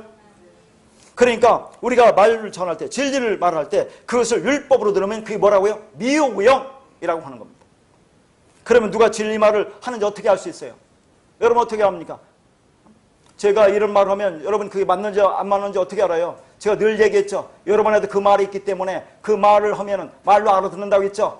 그래서 뭐라고 했습니까? 자, 비진리를 말하면 그렇게 율법을 말하면 율법에 가진 사람은 그게 좋아요. 그러니까 거기에 몰려드는 겁니다. 그러나 진리를 말하면 그게 나한테 없으니까 듣기 힘들어요. 도대체 못 들습니다. 그래서 뭐라고 해요? 유유상종, 끼리끼리 만난다, 끼리끼리 모인다고 얘기하는 거예요. 여러분 끼리끼리 만났기 때문에 여기서 이 말 듣는 거 아니겠습니까? 그러니까 진리를 가진 자는 그런 말, 그런 글을 보면 단번에 압니다. 저 그렇게 이 진리를 찾고 헤매고 신학교 때 배우는 거 아무것도 없어요. 그냥 순복음 신학에서 뭐 배우겠습니까? 그런데 끝나고 나서 이 땅에 있는 모든 설교 수만 페이지, 수십만 페이지를 찾고 해도 없었는데 어느 날 어떤 말 딱 한마디, 쉬운 말 들을 때 그냥 머리를 탁 치는데 그게 맞던구나, 내가 찾던 말이구나, 그렇게 들려진다니까요. 저는 충격입니다. 딱 한마디에 긴 것도 없어요. 그렇게 들려지는 거죠. 그 말이 있으니까 저는 듣고 아멘 하고 받아들이고 아무것도 모르고 교회를 시작한 건데 사람이 없어요. 오지도 않고 와도 마음에 안 든다고, 자기들 마음에 안 맞는다고 가고. 왜 나를 봅니까 자꾸. 나나 여러분이나 똑같지. 저 한번 그럼 가식적으로 행동해 볼까요? 멋있게? 멋있잖아요. 가식적으로 성경 딱 끼고 여러분한테 말할 때 거룩하게 말을 하고 뭐 식사 간단하게 그냥 가고, 그러면 멋있게 보일 거 아닙니까? 에? 자, 이제 시간이 많이 왔지만 오늘 말씀 진짜 보여야 될 말씀, 왜냐하면 이 말씀 꼭 해드리고 싶어서 제가 길게 말씀드렸는데, 자, 오늘 말씀을 이제 보도록 하겠습니다. 자, 우리가 앞으로 몇 번에 걸쳐서 볼 말씀은 18절부터 25절까지 말씀입니다. 아까도 말했지만 사람이 혼자 사는 것이 좋지 못해. 그러니까 돕는 배필을 만들어주겠어. 그래서 아담을 잠들게, 깊이 잠들게 하시는 거예요. 그래가지고 갈빗대를 빼내서 여자를 만들고 그 여자와 남자가 둘이 하나가 되어라 하는 그런 얘기죠. 그럼 이걸 어떻게 볼 거냐 하는 얘기입니다. 이걸 이 땅에 있는 많은 사람들의 설교자들이 이것을 하나님의 결혼 명령으로 이해하고 있다니까요. 우리도 문자대로 보면 그렇잖아요. 하나님의 결혼 제도를 우리한테 주셨구나. 하나님이 인간의 결혼 제도를 주셔서 무엇다 써먹으려고 그걸 주셨느냐 하는 얘기입니다. 여기서 복음을 읽어내야죠. 그러니까 어렵습니다. 자, 이와 같은 얘기를 쭉 한번 제가 말씀드릴 테니까 한번 쭉 들어보세요. 그런데 본문은 성도의 구원을 결혼으로 설명하고 있다는 얘기죠. 즉 구원에 대한 진술을 결혼으로 설명하죠. 인간에게서도 결혼은 종교적이고 사회적이고 경제적이고 생물학적인 다양하고 복합적인 관계를 포함한 아주 중요한 사회 계약이며 그 다음에 관습이며 전통입니다. 요즘은 덜하지만 몇십 년만 해도 나이가 결혼 정년기에 든 그런 남녀들이, 성인 남녀들이 결혼하지 않으면 부모들이 얼마나 근심 걱정합니까? 그거 제일 걱정하잖아요. 저는 말할 것도 없고. 자, 그래서 결혼 정년기가 된 사람이 결혼하지 않으면 그것을 사회적으로 어떻게 봤어요? 부정적으로 인식했잖아요. 그동안은 부정적으로. 오늘날은 지금은 그렇지 않을 겁니다. 요즘 뭐 젊은 남녀들이 자기가 이렇게 나이가 차도 자기 원하는 대로 살고 싶어서 결혼하지 않는데, 그게 몇십 년만 해도 그렇게 꼭 그것을 의무적으로 그렇게 이해를 했다니까요. 자, 그런 것이 더 그렇게 생각한 이유는 성경에 이렇게 하나님이 결혼 명령한 것처럼 되어 있잖아요. 그래서 결혼은 단순히 나의 선택이 전에 하나님의 명령이라는 종교적 관심이 자연스럽게 형성된 것이다, 그런 얘기죠. 이 말씀이 인간의 결혼에 대한 하나님의 종교 명령이라고 한다면 생각해 보세요. 우리에겐 심각한 종교적, 사회적, 양심적 문제가 생깁니다. 예컨대 결혼하지 않는 것을 종교적 죄라고 여길 수 있다는 얘기죠. 성경에서 명령했으니까 안 해보세요. 그럼 죄라고 여길 수 있다는 얘기죠. 왜냐하면 결혼을 하라고 명령하셨기 때문에 그렇습니다. 그래서 결혼을 하지 않으면 그 명령을 거부한 것이 되기 때문에 그렇습니다. 혹 이렇게도 생각하기도 하죠. 결혼은 하나님의 명령이기 때문에 자신의 결혼에 대한 종교적인 신적인 당위성을 스스로 찾기도 합니다. 예를 들어서 이 배우자는 하나님께서 나에게 보내주신 아담과 하와와 같은 존재라고 스스로 생각한다, 그런 얘기예요. 그래서 기독교인들이 결혼을 통해서 배우자를 찾을 때 정말 하나님의 명령에 순종하는 마음으로 배우자를 찾을 수 있을까 하는 얘기입니다. 여러분 나이 드시고 그렇게 결혼 전에 신앙생활을 가진 사람들은 그 결혼 문제에 대해서 많이 고민을 하셨잖아요. 기도 제목 놓고 나의 결혼상 이런 여자를 원합니다. 수십 가지 적어놓고 그렇게 기도했어 안 했어요? 그런데 기도하는데 어떻게 기도합니까? 자기가 생각대로 기도해요. 나는 이런 여자를 정해놓으면 아마 그럴 거예요. 청년들 많은 데서는 나이가 좋아하는 여자가 있으면 그 자매를 놓고 기도할 때 나는 이런 자매를 원한다고 기도하는데 그 자매에 맞춰서 기도한다니까요. 그 형제에 맞춰서 기도하지 않겠어요? 그러면서 하나님 응답이라고 할 수 있다니까요. 여러분 그렇지 않습니까? 하나님이 기도하면 이렇다고 이렇다고 딱딱 알려주셨어요. 그래서 그렇게 결혼했습니까? 그래서 지금 잘 살고 있어요 다? 그러니까 기독교인들이 결혼을 통해서 배우자를 찾을 때 정말 하나님의 명령에 순종하는 마음으로 배우자를 찾을 수 있을까 하는 겁니다. 그 속에 내가 기대하는 배우자 상을 조금도 개입되지 않느냐 하는 얘기죠. 나는 A라는 성향의 사람을 좋아하는데 하나님은 B라는 성향의 사람과 결혼하라고 한다면 신앙인은 B라는 성향의 사람과 결혼을 해야 하는 거냐 하는 얘기입니다. 그래요? 그러니까 하나님이 기뻐하는 결혼을 하기 위해서, 하나님이 기뻐하는 배우자를 만나기 위해서 여러 가지 기도 제목을 놓고 기도하면서 배우자 만나기를 준비하는 그런 형제자매들이 아마 예전에는 많았는데 지금 모르겠어요. 지금도 그렇지 않겠나 하는데요. 많지요? 내 뜻이 아닌 하나님이 기뻐하는 배우자를 만나고 싶다는 신앙적인 기대죠. 뭐 이게 나쁩니까? 좋습니까? 나쁜 거 아니에요. 이왕이면 결혼하면서 하나님한테 기도하는 게 뭐 나쁘겠습니까? 기도라는 푸시파이가 진리를 흘려준다고 해서 다른 기도를 하지 말라는 게 아니에요. 다른 기도를 하면서 거기서 하나님 뜻을 찾으면 돼요. 그러나 인간이 그 뜻을 스스로 자기가 그렇게 생각하고 그걸 기도라고 하나님 응답했다고 하는 게 문제지. 잘 헤아려 아시면 돼요. 절대적으로 제가 말한다고 해서 거기에만 묶이지 말라요. 그것도 율법이지 않습니까? 자유롭게 생각하세요. 그러면 내 배우자를 위해서 기도할 수 있잖아요. 나 이런 자매를 원한다고. 그러면 아무래도 경건하고 깨끗하게 만날 수 있을 거 아니겠습니까? 좋은 거죠. 그러나 결혼을 하는 많은 형제자매들을 보면 하나님이 기뻐하는 배우자라는 것이 궁극적으로 자신이 좋아하는 배우자를 선택한다는 거죠. 하나님 뜻을 빙자하여 자신이 좋아하는 사람을 선택한다는 그런 말입니다.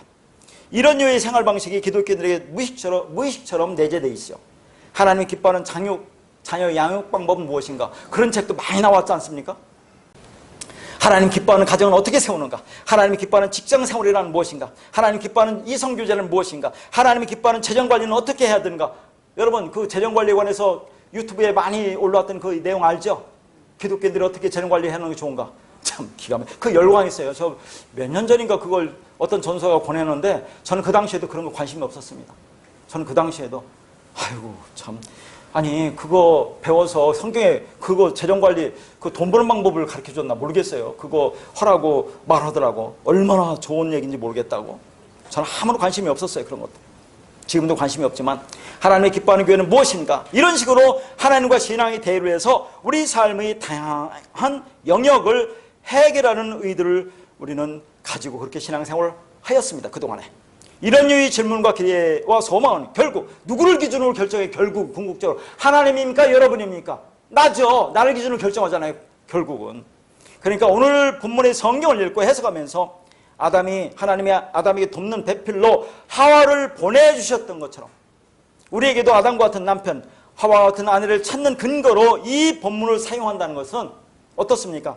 어처구니 없는 성경 읽고와 성경 해석이라는 거죠. 그런데 여러분 한번 보세요. 실제로 아담은 하와가 먹으라고 하는 그 선악과, 여긴 선악과라는 선악나무를 먹었잖아요. 결과적으로. 그러면 결혼 잘한 겁니까? 잘못한 겁니까? 잘못한 거예요. 아니 그거 먹지 말라는 거 먹으라고 시켰고 먹었으면 결혼 잘못한 거지. 인간적으로 볼 때. 그렇지 않겠어요?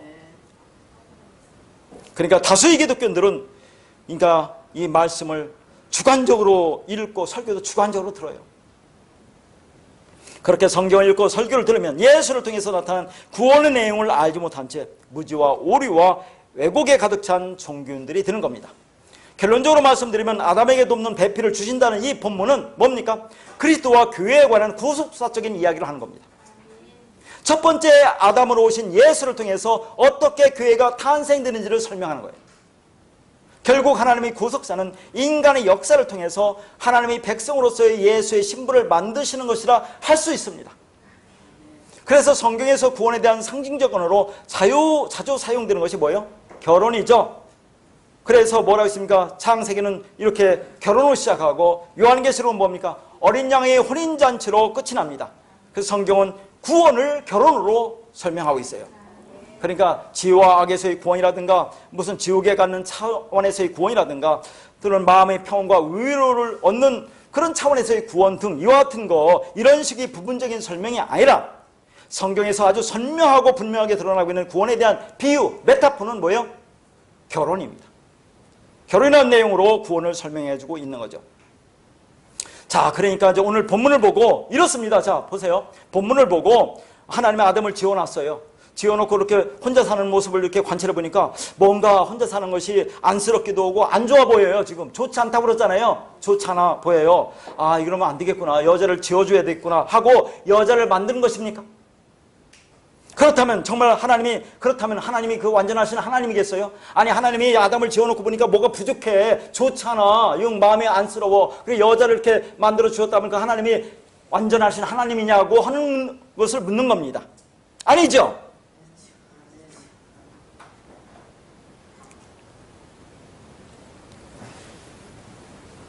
동물들은 어떻게 만들었다는 것, 흙으로 만들었다는 말을 했지만 어떻게 만들었다는 거 없으니까 동물들은 암수 이렇게 한 쌍으로 만들었을 거라고 추측을 합니다.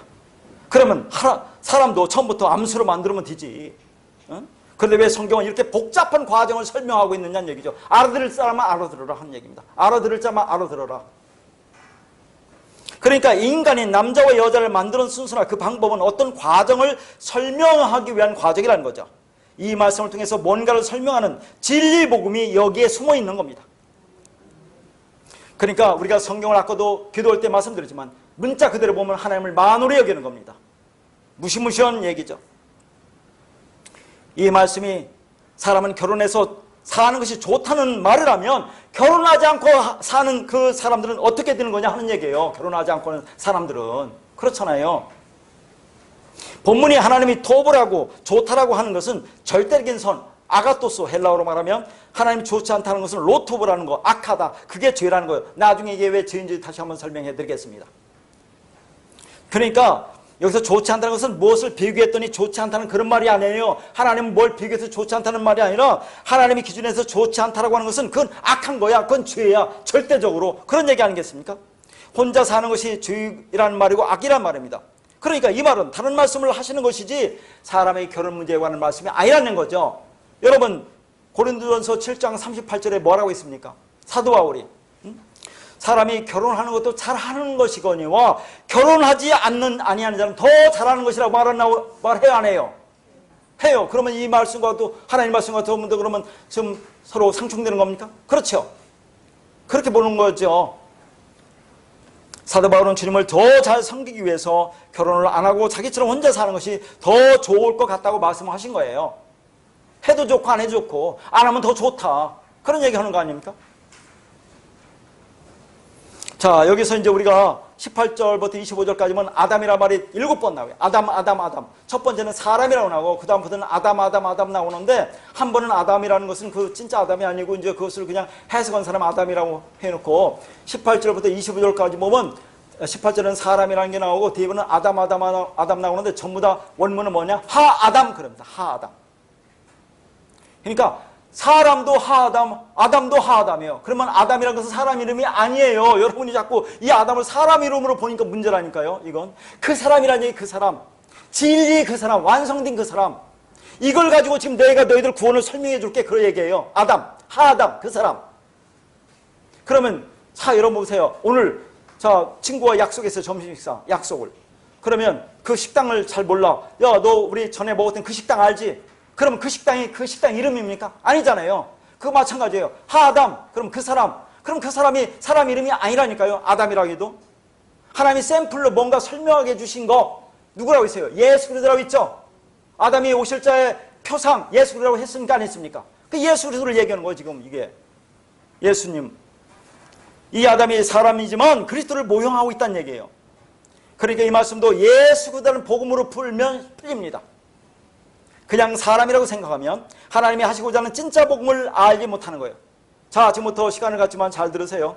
왜냐하면 2부까지 해야 되는데 제가 2부를 않고 대신하기 때문에 길 수도 있어요. 양해를 부탁드리고 자, 끝나고 또 2부 하고 그러면 여러분 하니까 이렇게 지금 조금 시간 지나가도 말씀드리겠습니다. 지금부터가 중요한데 자, 보세요. 18절에 혼자 사는 것이 좋지 아니하니 이렇게 돼 있어요. 혼자 사는 것이 좋지 아니하니가 원문을 보면 로토브 하야 하하담 레바드입니다. 자, 여기서 좋지 않다가 로토브의 로, 토브가 좋다는 얘기죠. 선이라는 얘기죠. 좋지 않으니까 로가 붙었습니다. 부정어. 좋지 않다. 로트 오브. 그 다음에 산다는 말은 없어요. 그냥 하야요. 있다 존재하다. 혼자 존재하는 것이 그런 얘기죠. 혼자 사는 것이 아니라 혼자 존재하는 것이. 그 다음에 사람이 하아담입니다. 하아담. 그러니까 성경에 사람이라는 것도 하아담이고 아담도 하아담이에요. 똑같이 하아담이에요. 그 다음에 레는 전치사인데 그거 알 필요 없고요. 바드. 이게 중요합니다. 이게 혼자라는 단어예요. 혼자. 자, 이제 혼자를 이렇게 바드를 혼자로 해석했다는 얘기예요. 보세요. 직역하면 선하지 않다. 이게 악하다는 얘기죠.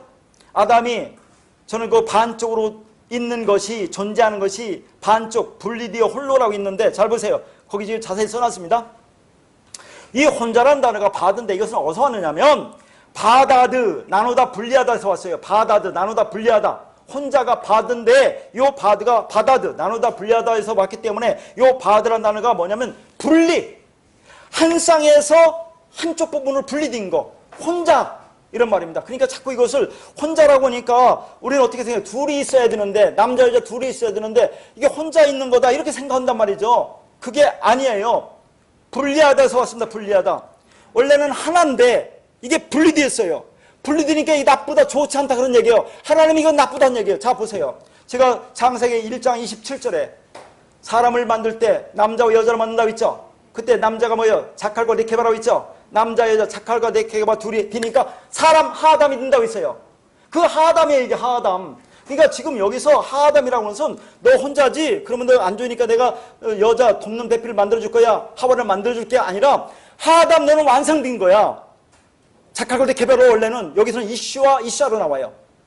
자, 잘 들으세요. 지금부터 하아담은 완성된 겁니다. 이것은 완전한 건데 자, 지금부터 내 복음을 설명할게. 그런 얘기예요. 자, 이게 완전한데 여기서 분리되었지?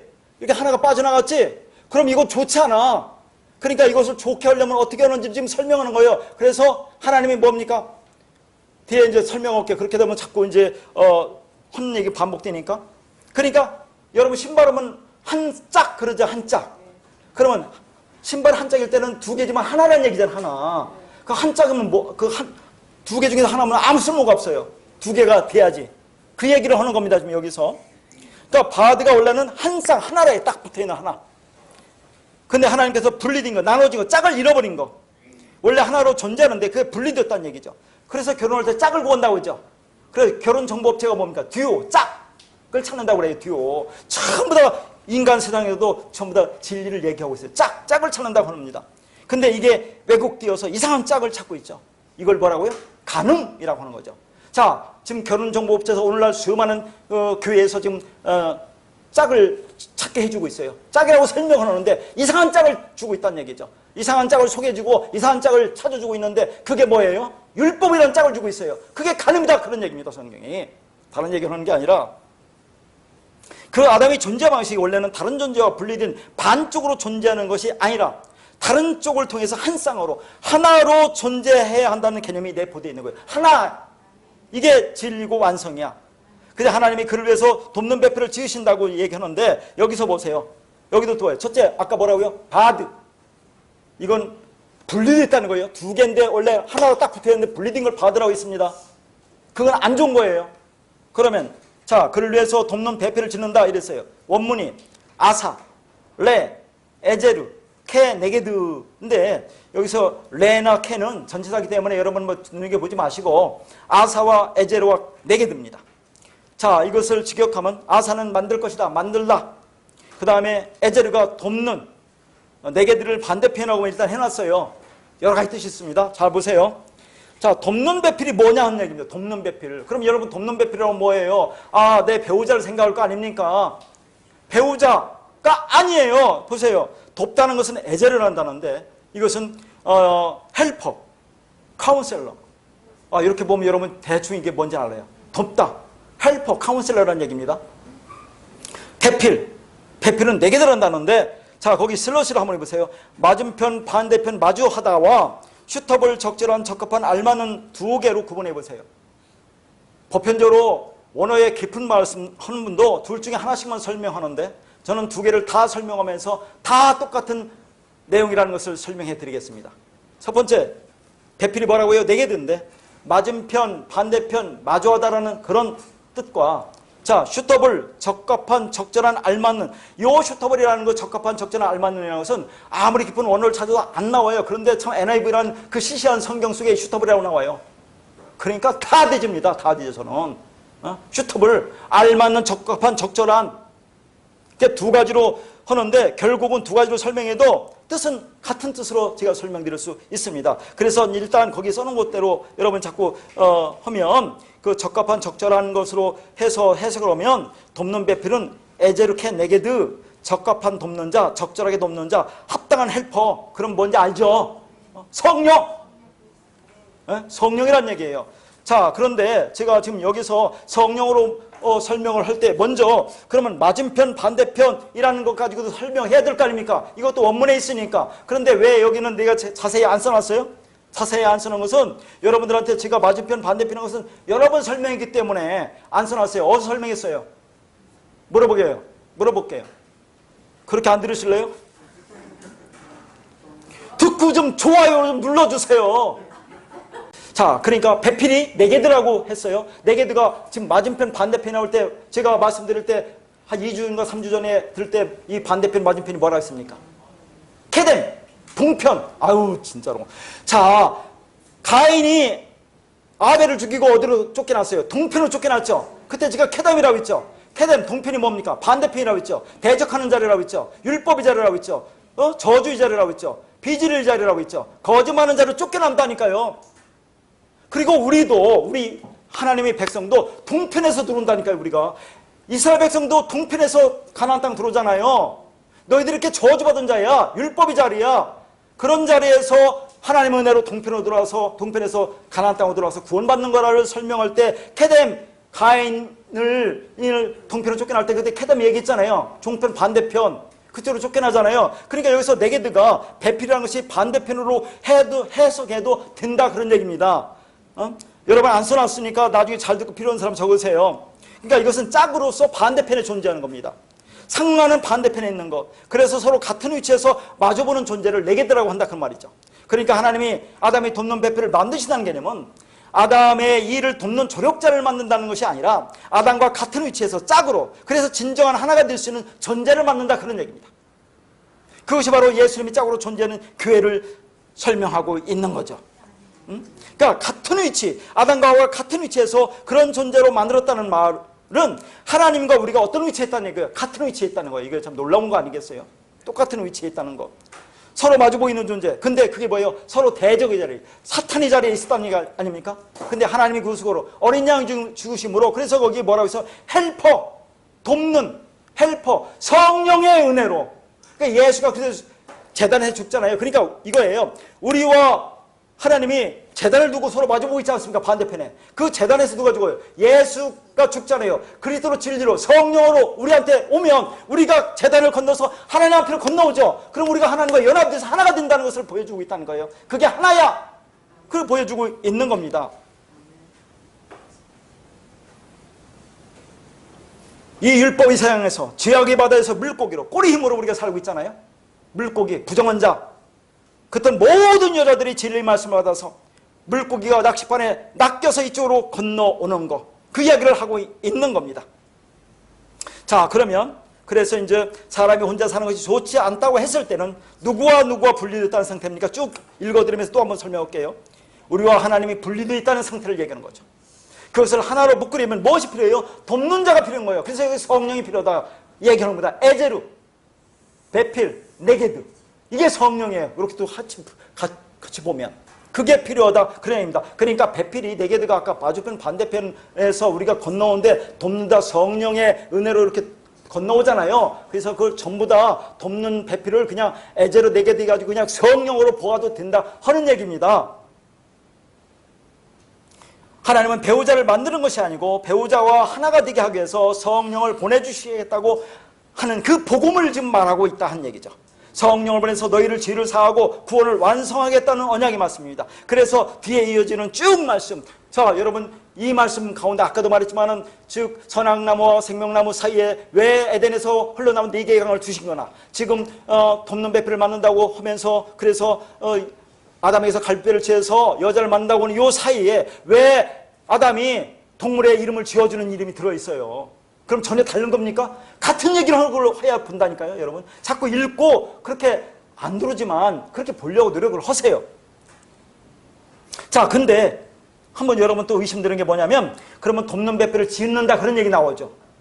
아, 그래요 안 그래요? 거기 돕는 배필 지으리라 하잖아요. 그럼 지가 돕는 배필이 뭐라고 했어요? 성령이라고 했죠. 성령을 하나님이 지으십니까? 물어볼게요. 성령을 하나님이 지었느냐고. 안 짓잖아요. 그럼 이게 무슨 말이에요? 여기다 짓다가 아까 뭐라 했습니다. 히브리어로 아사라고 있죠. 성경에 만들다 창조하다가 바라와 아사가 있어요.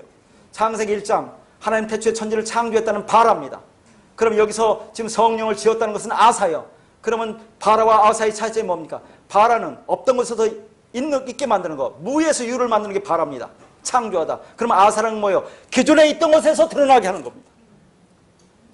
성경이 이렇게 기가 막힌 거예요. 성령 어떻게 지어요? 기존에 있던 것에서 드러나게 하는 거. 창세기 1장 3절 빛이 있으라 할 때 있다 하야죠. 존재하다. 그게 빛이 예수 그리스도라고 있죠. 예수 그리스도를 우리가 만듭니까? 아니죠. 존재하는 거죠. 하야에서 어디서 왔습니까? 여호와가 하야에서 왔죠. 여호와가 뭡니까? 성령이죠. 다 똑같은 말이야. 존재하는 거. 그러니까 적절히 돕는 자를 지는다는 말이 아사다. 우리가 교회가 여자이고 아담은 그리스도 예수 그리스도를 모형하는 겁니다. 그러니까 여자인 우리가 그리스도 하나가 될 때 그래야 토부가 된다는 얘기죠. 그러면 하나가 될 때 무엇이 있어요? 아담에서 갈빗뼈가 나왔어요. 자, 지금부터 들어보세요. 자, 중요합니다. 지금 사람이 혼자 사는 게 좋지 못할 때 사람이 뭐라고 있어요? 하담이라고 있죠. 그러면 저는 이것을 창세기 1장 27절에 완성된 사람이라고 보는 거죠. 자, 이걸 지금 왜 이렇게 돼야 완성되는지 설명할 거야 라고 하는 거잖아요. 그러면 이 아담에게서 지금 갈빗뼈를 뽑아내죠. 이 갈빗대가 뭐란 얘기입니까? 이걸 여자라고 하잖아요. 그러면 아담 속에 지금 누가 있어요? 여자가 있어요? 없어요? 자칼과 네케가 있어요? 없어요? 여기서 여자를 끄집어내죠. 근데 여기서는 이슈와 이샤로 얘기하는데 너무 깊기 때문에 그것까지 난 타치 못하겠어요. 어떡하나 이슈와 이슈로 나와요. 남자 여자를. 아담에게서 갈빗뼈를 뽑아냅니다. 그걸 여자라고 한단 말이죠. 그러면 지금 아담을 깊이 잠들게 하니까 아담을 죽이시는 거잖아요. 예수가 죽는 거잖아요. 십자가 죽죠. 거기에서 뭐가 납니까? 물과 피가 나오죠. 물과 피를 뭐라고 해요? 성령이라고 하죠. 성령이 뭡니까? 그리스도죠. 그러면 자, 아담에게서 물과 피가 나왔어요. 성령이 나왔어요. 그럼 이게 갈빗대예요. 이게 여자예요. 그러면 우리죠. 교회죠. 그럼 우리가 뭐예요? 그리스도라는 얘기죠. 그러니까 그리스도가 우리한테 들어와서 우리가 그리스도와 연합된다고 말해주면 원래는 그렇게 보면 우리가 원래 그리스도라 그런 말입니다. 이게 그렇게 네 하나가 되는 거야. 이걸 설명하는 거예요. 지금 여기서. 떨어져 있으면 그 죄야. 하마르티야. 반쪽. 그건 나중에 설명할 겁니다. 그걸 쭉 설명해 놓은 겁니다. 한번 읽어볼게요. 자, 아담에게서 갈빗뼈가 나왔습니다. 갈빗대가 여자입니다. 그 갈빗대 안에 아담이 있었습니다. 그러니까 아담 안에 있는 게 여자입니다. 여자가 원래 아담 속에 있었어요. 결론은 우리가 아담 안에 있었던 여자라는 거죠. 그러면 갈빗대가 뭡니까? 오늘 본문에 뭐라고요? 돕는 배필. 돕는 배필이 나온다는 거죠. 그러니까 갈빗대에서 지금 뭐야? 아담에게서 끄집어내는데 돕는 배필을 지은다고 하는데 이게 갈빗대로 여자로 교회로 그리스도로 진리로 성령으로 물과 피로 나오죠. 요걸 얘기하는 거예요. 이게 그렇게 돼야 둘이 나중에 창세기 2장 24절에 둘이 하나가 돼야 완성이야. 이게 무슨 결혼제도예요. 하나님의 백성 어떻게 구원받느냐를 보여주는 겁니다.